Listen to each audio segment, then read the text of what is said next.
अंधी दादी और पोते का प्रेम। दोनों आंखों से अंधी एक माँ ने अपने बेटे से पूछा, आज क्या बनाया है बेटा बहू ने? आलू गोभी की सब्जी बनाई है तेरी बहू ने। बेटे ने तिड़क कर जवाब दिया।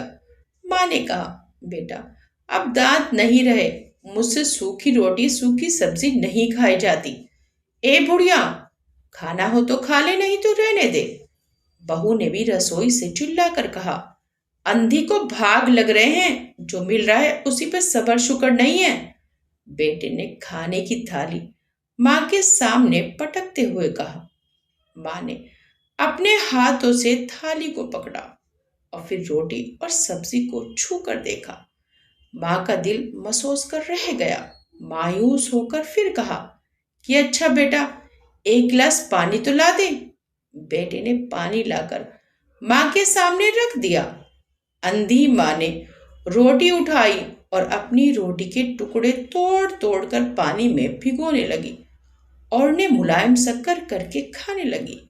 और इस तरह माँ ने पानी में भिगो भिगो कर अपनी रोटी खा ली।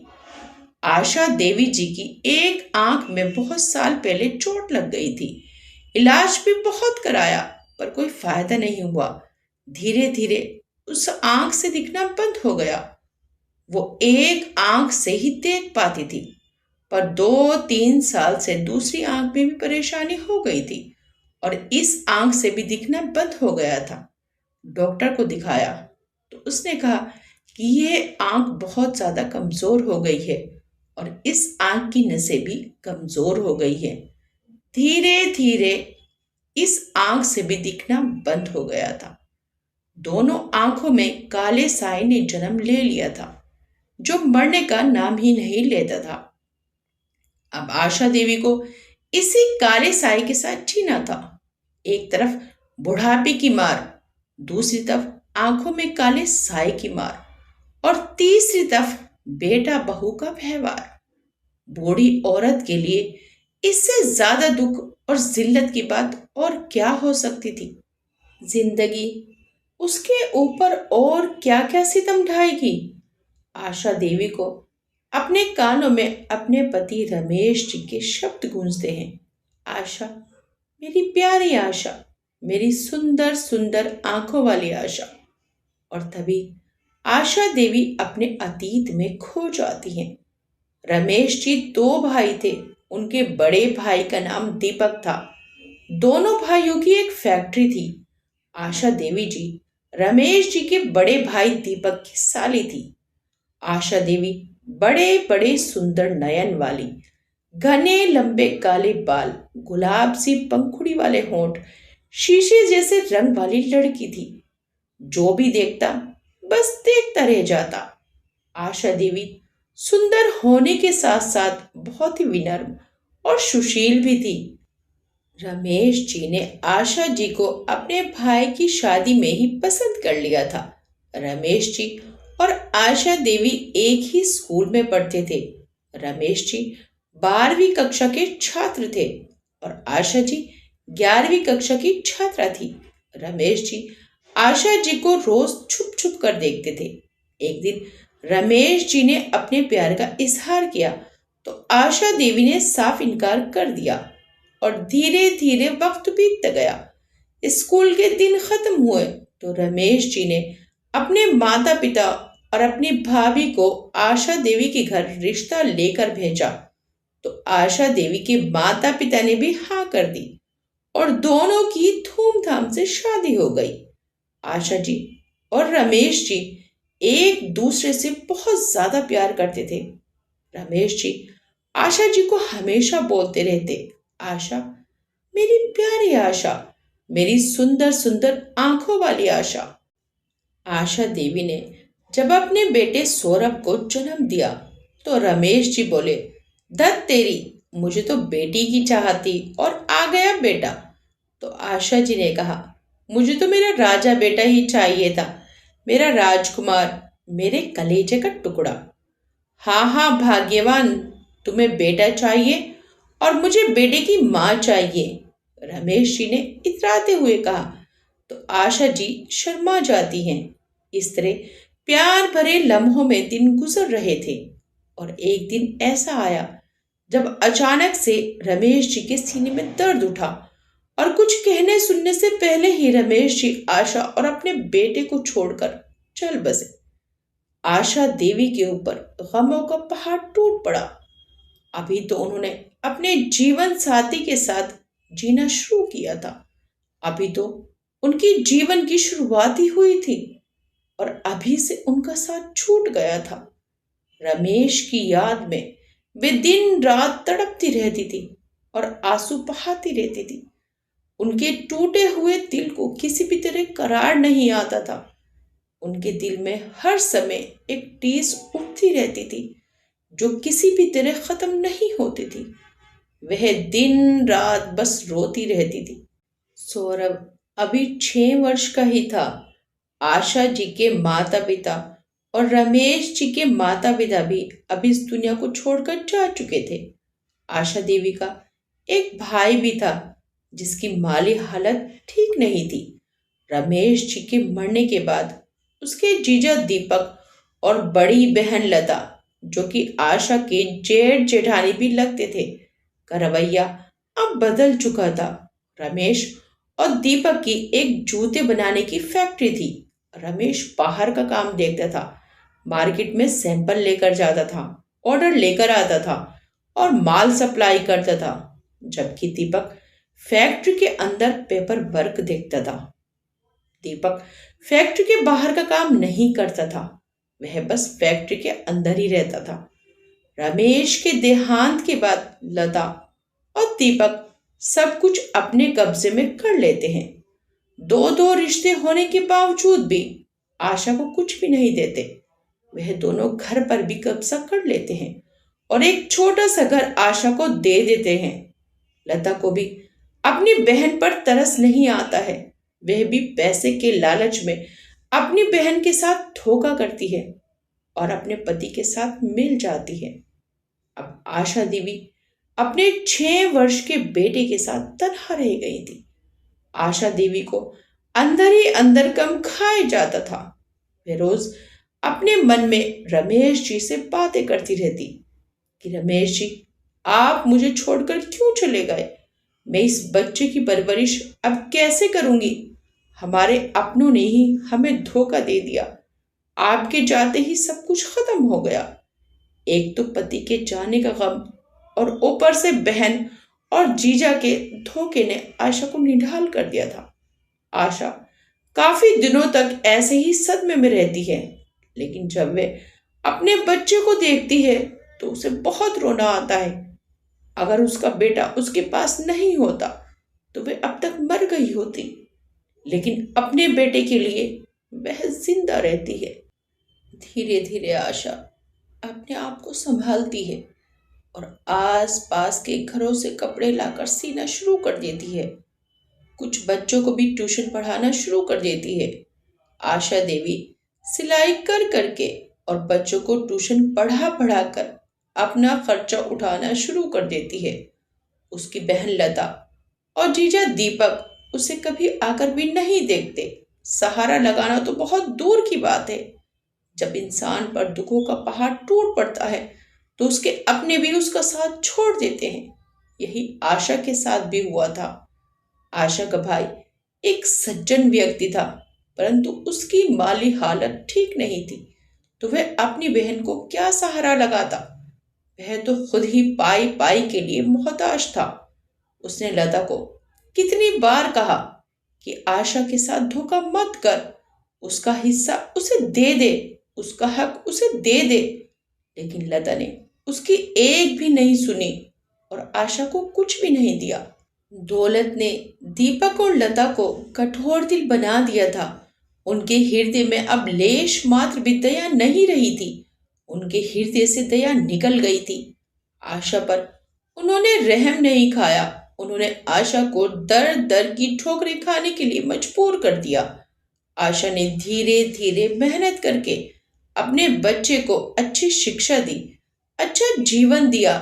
आशा देवी की इतनी उम्र नहीं थी, लेकिन अपने बच्चे के कारण उन्होंने दूसरा विवाह भी नहीं किया। अपना जीवन उन्होंने अपने बच्चे के नाम कर दिया।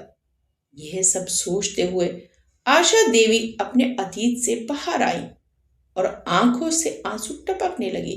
आशा देवी सोचने लगती हैं, ये वही बच्चा है जिसने मुझे आज सूखी रोटी सूखी सब्जी दी, वो भी बहुत जलालत के साथ।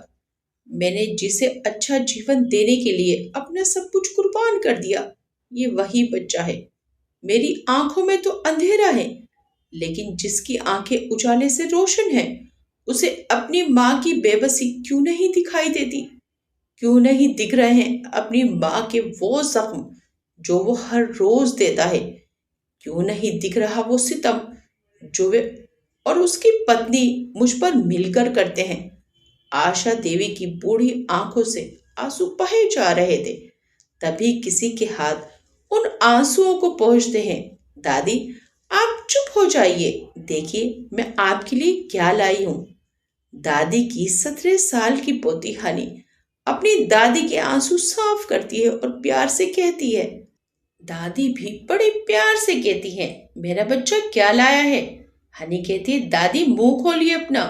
दादी मुंह खोलती है तो हनी उन्हें रसमलाई खिलाती है। दादी को रसमलाई बहुत पसंद थी। कभी कभी हनी ट्यूशन से आते हुए दादी के लिए रसमलाई लेकर आ जाती थी। आज भी वे दादी के लिए रसमलाई लेकर आई थी और प्यार से अपनी दादी को खिलाती है। दादी खुश हो जाती हैं और उसे अपने सीने से लगा लेती हैं। आशा देवी ने सौरभ को अच्छे संस्कार दिए, अच्छी परवरिश दी, लेकिन उससे आशा देवी को ऐसी उम्मीद नहीं थी। आशा देवी की पोती हनी अपनी दादी को बहुत चाहती थी। आशा देवी जब कभी भी रोती थी तो हनी उनके आंसू साफ करके उनके सीने से लग जाती थी। एक दिन घर में सुबह से ही तैयारियां चल रही थी। घर को सजाया जा रहा था, पकवान बन रहे थे। पकवान बनते ही हनी ने दादी को ले जाकर दे दिए तो माँ अपनी बेटी पर भड़क गई और बोली, हाँ तू दे दे उस बुड्ढी को पहले, उसका भरना भर दे, चाहे सब भूखे रह जाएं, चाहे तेरे भाई के आने से पहले सब खत्म हो जाए, लेकिन तू उस बुड्ढी को पहले दे दे। हनी भी अपनी माँ ही की बेटी थी, खींच कर बोलती है, दादी घर की बड़ी हैं, पहले दादी खाएंगी उसके बाद सब खाएंगे, और पहले खाना दे दिया तो क्या जुल्म कर दिया? आप अपने घर से थोड़ी ना लाई हैं, दादी का ही तो है सब कुछ। इतना सुनते ही माँ तिड़क जाती है, मैं तेरे पापा से कहूंगी, और यह कहकर चली जाती है। आज घर में तैयारी जोर शोर से इसलिए चल रही थी क्योंकि आज इस घर का पोता राम, रमेश जी और आशा देवी जी का पोता इंग्लैंड से अपनी पढ़ाई पूरी करके पूरे 5 साल बाद लौट रहा था। घर में चारों तरफ खुशी का माहौल था। रंग बिरंगे फूलों से घर को सजाया गया था।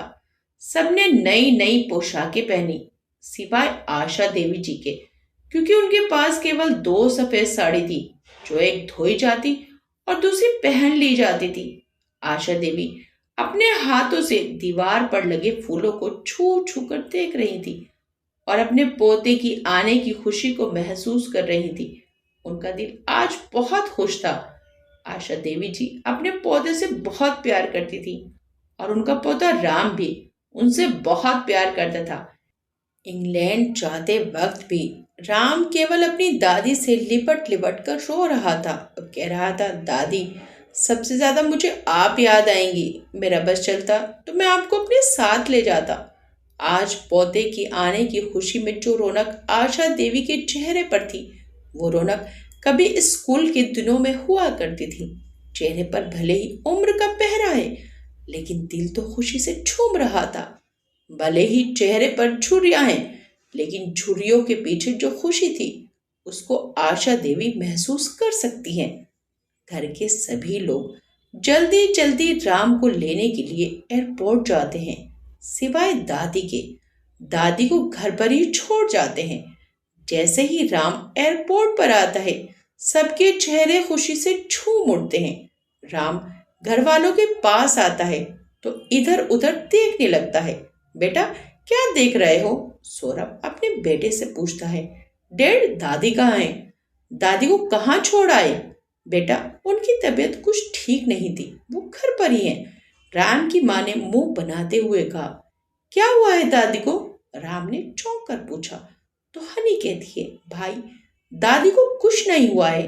तो उसकी माँ उसे चुटकी काट लेती है और हनी को आगे बोलने से पहले ही रोक देती है। राम जल्दी जल्दी गाड़ी में बैठता है। बाकी सब भी बैठ जाते हैं और घर की तरफ जाते हैं। राम अपनी दादी से मिलने को बहुत ज्यादा उत्साहित था। जैसे ही गाड़ी घर के बाहर रुकती है, राम दौड़कर घर में घुसता है। उसे दादी दिखाई नहीं देती तो चिल्लाता है, दादी दादी, और एक कमरे से दूसरे कमरे में जाता है। किसी भी कमरे में दादी नहीं होती तो वह कोठरी खोलता है तो दादी उसमें बैठी होती है, जो कि उनका कमरा था। ओफो दादी, आप यहाँ हैं। राम बहुत उत्साहित था। तुरंत दौड़कर दादी के गले लग जाता है। आगे मेरा बच्चा, मेरा चंदा बाबू। हाँ दादी, मैं आ गया। राम अपनी दादी माँ से कहता है, दादी मैंने सबसे ज्यादा आपको याद किया है। मुझे आपकी सारी बातें याद आती थी जो आपने मुझे सिखाई हैं। जब भी मुझे कोई परेशानी आती तो मैं आंख बंद करता और आपको सामने पाता था। अरे हाँ दादी, आंखों से याद आया, रुकिए। राम दौड़कर जाता है, अपना बैग लाता है। दादी, आपको मुंशी प्रेमचंद जी की किताब पढ़ने का शौक है ना? मैं आपके लिए लेकर आया हूँ। अब आप इसे दिन रात पढ़ना। राम जैसे ही किताब खोलकर दादी के सामने रखता है तो उस पर दादी के आंसू गिरने लगते हैं। दादी हाथ से छूकर किताब देखती है। राम देखता है कि दादी की आंखें सामने हैं और आंसू बह रहे हैं। राम दादी के सामने हाथ हिलाता है। दादी को उसका हाथ भी नजर नहीं आता। राम चौंक कर खड़ा हो जाता है और धीरे से साइड में चलता है तो दादी बस सामने देखे जाती है, राम को नहीं देखती। तो राम दादी से लिपट जाता है और बहुत रोता है। दादी, ये सब कैसे हो गया? मुझे पता भी नहीं, इतना सब कुछ हो गया। मुझे किसी ने बताना भी जरूरी नहीं समझा। भाई, जब भी मेरी तुमसे बात होती और तुम दादी के बारे में पूछते तो मैं तुम्हें बताना चाहती थी, लेकिन मम्मी रोक देती थी। बोलती उसे बताने की जरूरत नहीं है, खामखा उसे परेशान करेगी, उससे पढ़ाई भी नहीं होगी और इतना जरूरी भी नहीं अंधी बुड्ढी की बात करना राम से। मैं सिर्फ इसलिए नहीं बताती थी कि आप वहां खुद को रोक नहीं पाएंगे। मेरी बहन, एक बार तो बोला होता।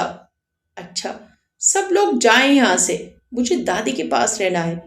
राम सबको कोर्ट हिस्से भेज देता है। उसके माँ बाप खाने को कहते हैं, लेकिन राम मना कर देता है। फिर सब वहां से चले जाते हैं। दादी पोते की बहुत सी बातें होती हैं। राम बहुत रोता है। दादी उसके चेहरे को पकड़कर उसे छूती हैं। वही आंखें, वही नाक, वही होठ। दादी राम के चेहरे पर हाथ फेरती हैं और बोलती रहती हैं, बिल्कुल अपने दादा पर गया है। मेरा बच्चा पट्टा जवान हो गया है। दादी, सब आपकी दुआ है। राम अपनी दादी को मुंशी प्रेमचंद जी की कहानी सुनाता है। दादी बहुत खुश होती हैं और दादी पोता किसी बात पर बहुत हंसते हैं। फिर दादी राम को अपने हाथों से खाना खिलाती हैं और राम अपनी दादी के पास ही सो जाता है। उधर राम के माता पिता बहुत गुस्से में थे और भड़क रहे थे अपने बेटे के प्रताप को देखकर, लेकिन राम को उनकी कोई परवाह नहीं होती। राम दादी के लिए कपड़े, घड़ी, नेकलेस और बहुत सी चीजें लाता है। अगले दिन जब जागता है तो हनी को दादी को नहलाकर तैयार करने के लिए कहता है और दौड़े दौड़े बाहर जाता है।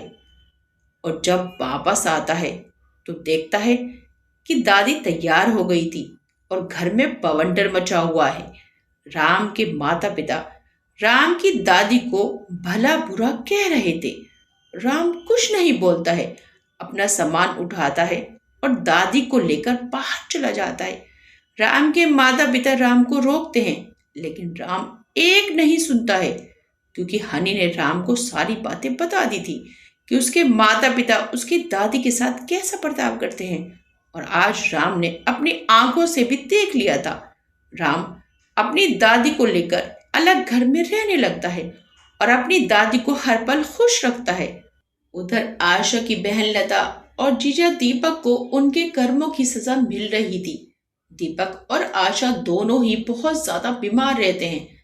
दीपक को तो 2 बार हार्ट अटैक आ चुका था और उनका ज्यादा से ज्यादा पैसा दवाइयों में खर्च होता था। पैसा तो बहुत था, लेकिन उन्हें सुकून नहीं था। हर वक्त बेचैनी रहती थी। दोनों को यही लगता था कि ये उनके कर्मों का फल है। अब वे दोनों अपने पापों का बोझ उठाते उठाते थक चुके थे। वे दोनों अब आशा से अपने किए गए कर्मों की माफी मांगना चाहते थे, जिससे कि उन्हें शांति मिल सके, सुकून मिल सके। लता और दीपक दोनों आशा के पास जाते हैं और आशा से अपने कर्मों की माफी मांगते हैं। आशा दयालु स्वभाव की महिला थी। अपनी बहन और जीजा को देखकर उसका दिल पसीज जाता है और अपनी बहन और जीजा दोनों को माफ कर देती है। लता और दीपक उसे उसके हिस्से का पैसा दे देते हैं। आशा के पास अब करोड़ों रुपए थे। अब वे कोई गरीब लाचार बेबस औरत नहीं थी। आशा देवी अपने सारे पैसे राम के नाम कर देती है। राम दादी को विदेश लेकर जाता है और दादी का बहुत अच्छे डॉक्टर से इलाज कराता है। दादी की आंखें अब ठीक हो जाती हैं और दादी अब देखने लगती है। राम अपनी दादी को देखकर बहुत खुश होता है। राम एक लड़की से प्यार करता है जिसका नाम पायल होता है। पायल की माँ नहीं थी। पायल की माँ का बचपन में ही देहांत हो गया था जब पायल बस 8 साल की थी। उसके पिता ने ही उसकी परवरिश की थी। पायल बचपन से ही माँ के प्यार के लिए बहुत तरसी थी।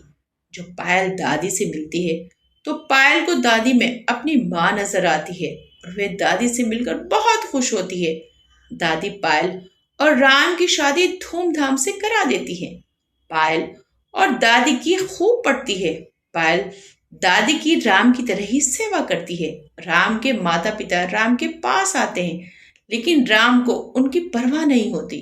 राम को अपने साथ ले जाने की कोशिश करते हैं, लेकिन राम उनकी एक नहीं सुनता और उन्हें जाने को बोल देता है।